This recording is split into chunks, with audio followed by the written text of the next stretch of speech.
asistencia prehospitalaria, ya nosotros intervenimos en la asistencia prehospitalaria. La asistencia hospitalaria que se divide en dos grandes partes: una asistencia aguda, donde salvamos al paciente, pero muchos pacientes van a quedar seculados incluso por años, cuando hablamos ya de la rehabilitación. En un trabajo que hicimos en el hospital japonés con un residente, hicimos los pacientes que ingresaban, hicimos el movimiento hospitalario de emergencia. Y en el trauma nos dimos cuenta que los pacientes que llegaban con trauma, diagnóstico de trauma, la mayoría eran pacientes con accidente de tránsito, seguidos por los pacientes con agresión física. En esto de la agresión física vimos que en gran parte el 51% eran peleas y el 44% eran asaltos. En los días de internación, pacientes que se quedan más de 10 días en el hospital indican que recibieron una cirugía y han mucho tiempo en el hospital debido a un tratamiento de lesión que se presentó en el paciente. Los días más frecuentes que se entraron los pacientes al hospital japonés fueron los fines de semana, principalmente el día sábado, viernes, ¿no?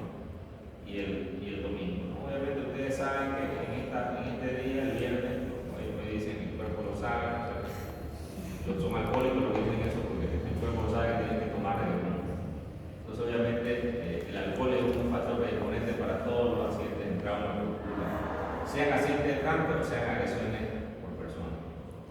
Aquí tenemos nosotros el turno, a qué horario llegan más los pacientes en la noche. Por eso que es importante que el médico, al menos el médico va a aprender, trabaje de noche, porque de noche son los que llegan cantidad de pacientes. Bueno, se hizo una escala de valoración del ICS, que es la escala de severidad de trauma, y muchos de los pacientes estaban en un índice de 16 a 24 y de 25 a 40, ¿no? Porque tienen una mortalidad aumentada. Según la descripción anatómica, nosotros tenemos que el 23% de los pacientes que llegan al hospital japonés en esa fecha tenían trauma abdominal. Obviamente el primer trauma que llega es generalmente el trauma de cabeza y cuello, seguido de extremidad. Hay muchos pacientes que van a morir por el trauma, más o menos un 11.6% de los pacientes. Ya saben ustedes la muerte trimodal, la muerte inmediata, precoz y muerte tardía. La causa de la muerte.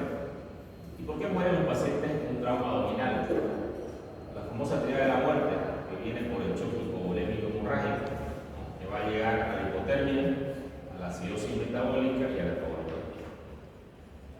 Y obviamente esto lleva a un sangrado constante en el paciente. Nosotros, cuando manejamos los pacientes con trauma abdominal cerrado, muchas veces no se hacía la parada de la hemorragia. El paradigma cambió porque lo que nosotros hacíamos era mejorar la presión del paciente, siendo que esto más bien mataba más rápido a nuestro paciente. Y esto es fácil de entender, ya que un paciente que pierde volemia, cierta cantidad de volemia, el paciente usualmente está inmunoconcentrado y la hipotensión hace que se forme un coágulo, digamos que en la aorta o en la cava, y el paciente deje de sangrar y llega hasta un centro hospitalario. El cuerpo trata de salvarle la vida. Y como médicos nosotros lo que hacíamos en esa etapa de la vida, en ese paradigma antiguo, era colocar líquidos y mejorar la presión, porque eso es lo que decía la TLS y eso es lo que decían los comités de trauma. Sin embargo, se hizo un análisis y nos dimos cuenta de que no. O sea, mejorábamos la presión, el paciente levantaba el quirófano y bajaba de golpe la presión, porque la sangre, le subíamos la presión, la sangre le contribuía mucho los factores de coagulación y el paciente seguía sangrando y al final lo matamos. Lo que el cuerpo hizo para salvarle la vida, nosotros lo hacíamos para matarlo. Entonces ya esto quedó claro: el paciente que llega hipotenso sube al quirófano para parar hemorragias y un trauma abdominal.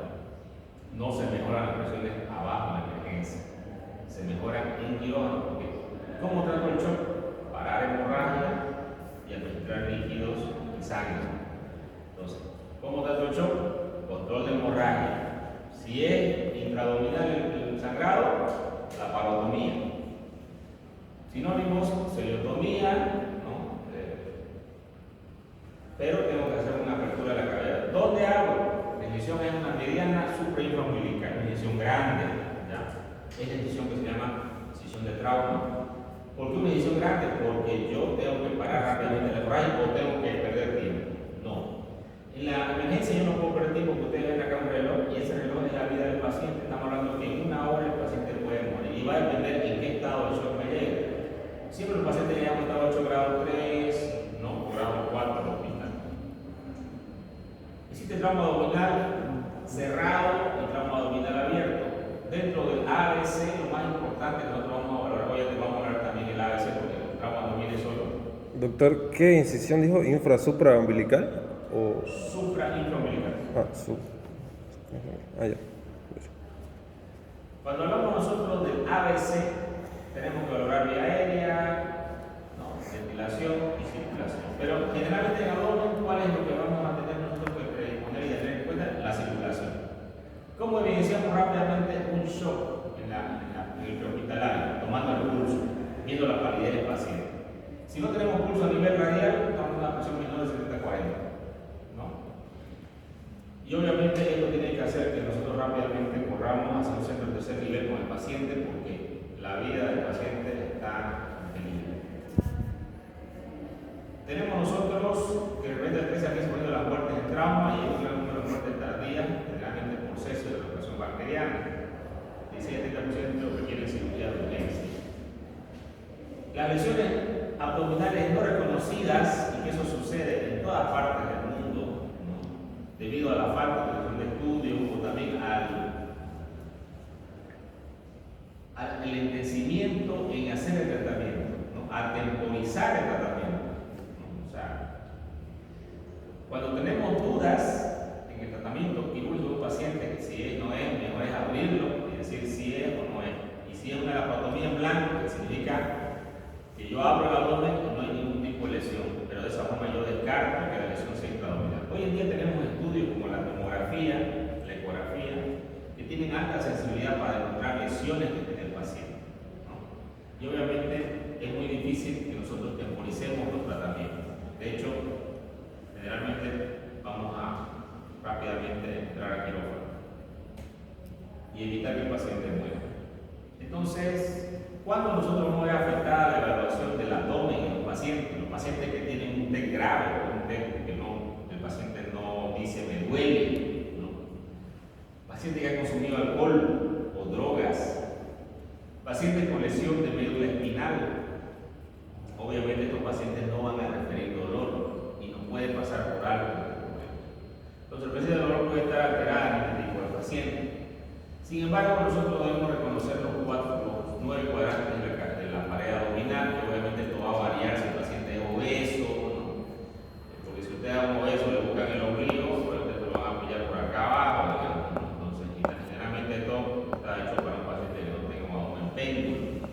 Y un paciente que es obeso tiene también un riesgo por la obesidad de que no demuestre dolor. Y esto debido a que ya hay una presión intraabdominal que va a inervar el abdomen, y estos pacientes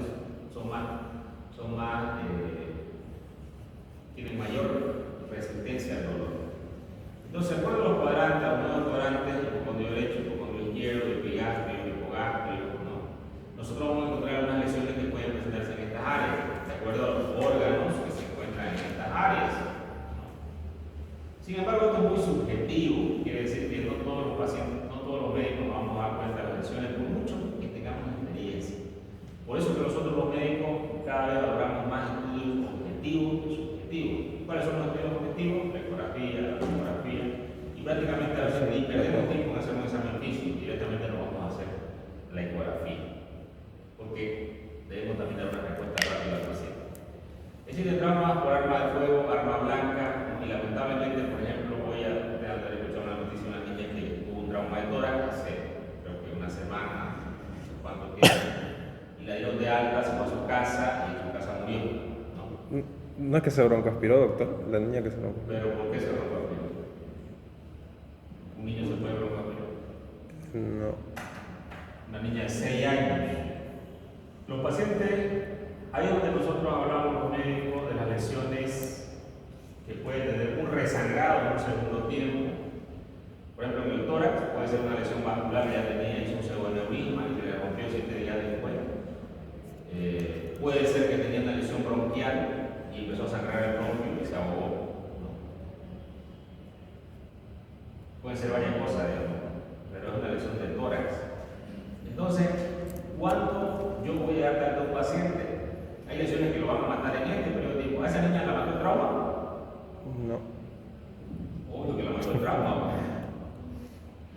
trauma o no tuvo un trauma. El trauma te mata a la entrada o te puede matar después, pero si se escuela de trauma, trauma no.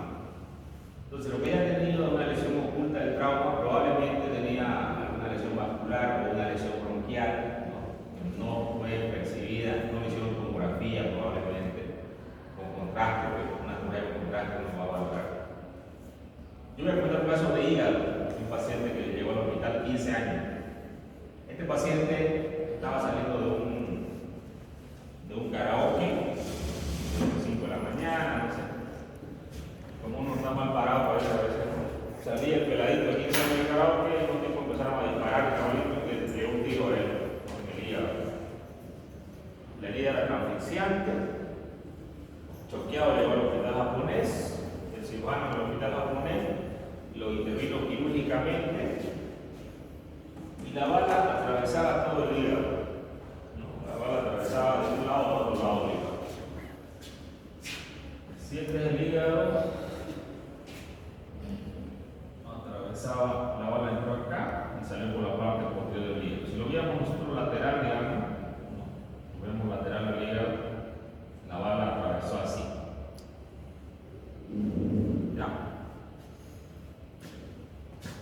Le hizo un packing y le colocó lo que se llama el balón de Berolini, que es una sonda Foley que se coloca dentro de este orificio donde fue el recto con un condón y se lo infla el condón. Entonces el condón hace presión dentro de esto y obviamente la hemorragia para. El paciente, el cirujano que lo operó estaba ya, se tenía que ir de viaje, creo que ya había pasado como una semana.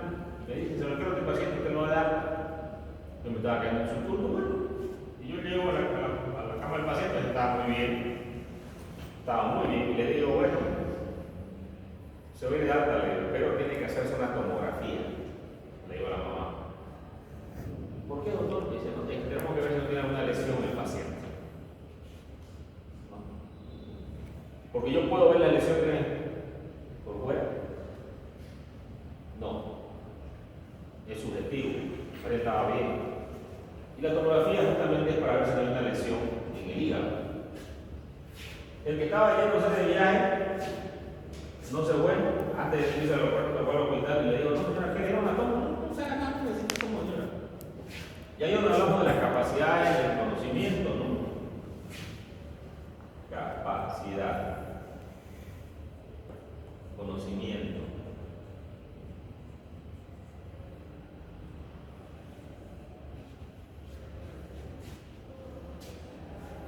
Se va el paciente sin la tomografía, no se la hace, se perdió y volvió 6 meses después. En el abdomen tenía algo que le latía. El paciente hizo un pseudoaneurisma.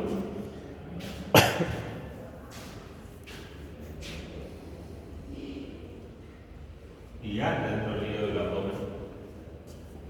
Entraron a operar un cirujano vascular, el mismo cirujano que lo operó, lamentablemente el niño murió a los 16 años de edad. ¿Esa lesión se puede haber prevenido? Sí. Si lo ha hecho la tomografía. ¿La lesión de la niña se puede haber prevenido que no se muera?